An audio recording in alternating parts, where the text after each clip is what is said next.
Ay, gagi. Ano to? Grabe, ang dumi na pala nung nito. Ngayon ko lang nakita.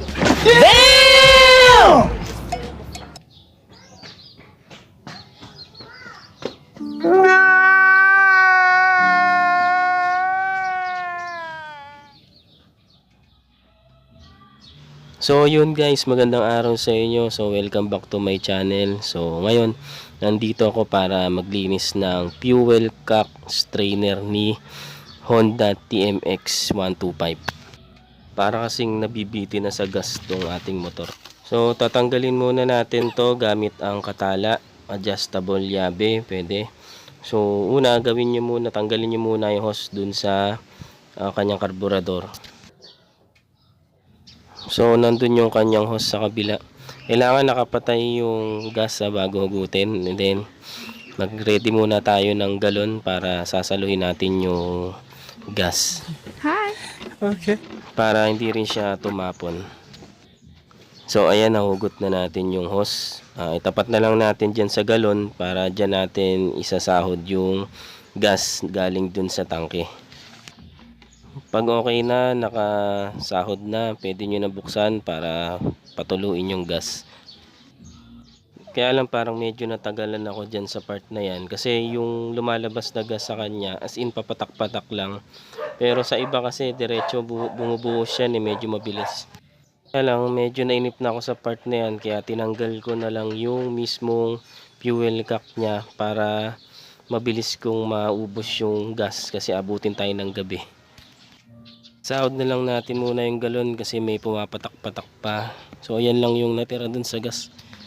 So pwede nyo rin punas-punasan din yung pinagtanggalan ng fuel cap. O kaya yan, katulad dyan, binabad ko muna yung basahan para sakali may lumabas pa na gas, hindi tutulo. So yan guys, mag-start na tayo maglinis. So una, linisan muna natin tong fuel straight tube yata to.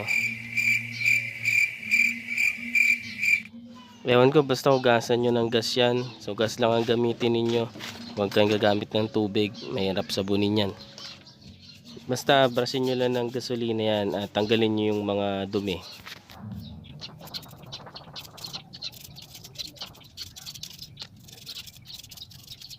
Pag natapos na, punasan nyo na lang to yung basahan yan. Ay gagi. Ano to? Grabe, ang dumi na pala ng loob nito. Ngayon ko lang nakita. Kaya naman pala pangit yung takbo niya eh. Pagka medyo mabilis na arangkada na yung tricycle, parang may pumipigil sa kanyan tumakbo. Pagka nakapipgear na ako, hindi siya nagtutuloy, parang nabubulunan. Kinakapos, ganun. Kinuha lang natin to sa kasa, kaya siguro di naman natin na-check na ganyan na pala siya kadumi. Kaya guys, baka ganito lang din yung naging problema ng mga motor nyo. Try nyo linisan, baka ganito din, check nyo. Grabe ang dumi oh. Wala tayong kompresor o hangin, gamit na lang tayo ng spray. Wala lang natin yan ng gas. Yan. Pero linisin nyo muna yung paglalagay nyo ng gas, syempre. Walang tubig at walang pabango. Tapos sprayan nyo lang yan. Kasi may hangin naman lalabas dyan eh. Tsaka madaling matuyo yan kasi gas nga yan. Yan, tapos linisin nyo lang. Toothbrushin nyo lang. Tapos meron yan guys, strainer. Buksan nyo lang siya, gamitin nyo G's, yung sukat nya. So pag na-open nyo na guys, makikita nyo na sa loob yung kanyang strainer. So ayan guys, nakita nyo naman, sobrang itim na. So ganun din yung gawin nyo, linisan nyo na lang gas. Toothbrushin nyo na lang yung loob. So pag tinanggal nyo nga pala yung strainer nyan, may makikita kayong goma. Yan, yan yung pinaka o-ring. Tapos tabi nyo lang yan guys. Tapos kunin nyo lang yung ating improvise na pang spray dahil wala tayong compressor. Lagyan nyo lang ng gas. Effective naman yan guys kasi may hangin lumalabas dyan. Tingnan nyo oh. Diba?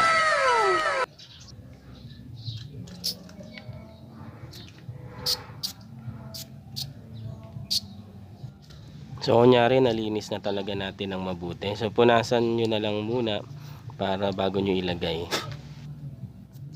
Tapos toothbrushin nyo rin yung strainer. Yan, ng gas wag sabon. Tapos pag kunyaring nalinisan nyo na talaga, sprayan nyo lang, balawan nyo lang ng gas. Yan.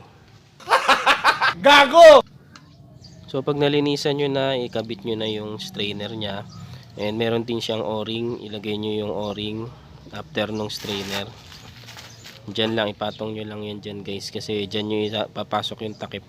So lalagay nyo yung o-ring para hindi tumagas yung gas. Ayusin nyo lang yung pagkabit sa kanya guys. So dapat hindi siya nakapaling, no? Ayun lang, ayusin nyo lang. Hi! Okay. So pag tingin nyo okay na, ilagay nyo na yung takip. And wag nyo masyadong hihigpitan guys, yung tamang sikip lang. Tapos gamitin nyo lang ng gis na sukat.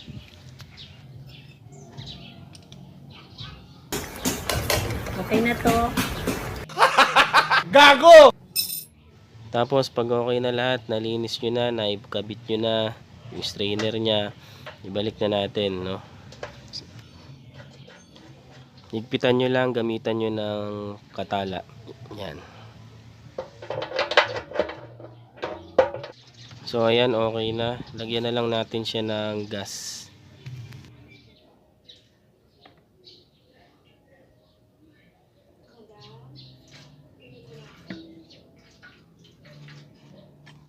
Tapos tingnan natin ngayon kung malakas na talaga yung gas natin mula nung nalinisan siya. So ayan guys, tingnan nyo. Grabe ang lakas na nung tulo niya ng gas mula nung nalinisan siya, di ba? So yun lang yung naging problema niya talaga. Kanina papatak-patak lang yung gas natin, ngayon ang lakas na. Konti lang nilagay ko niyan. So i-try na natin guys para magkaalaman na.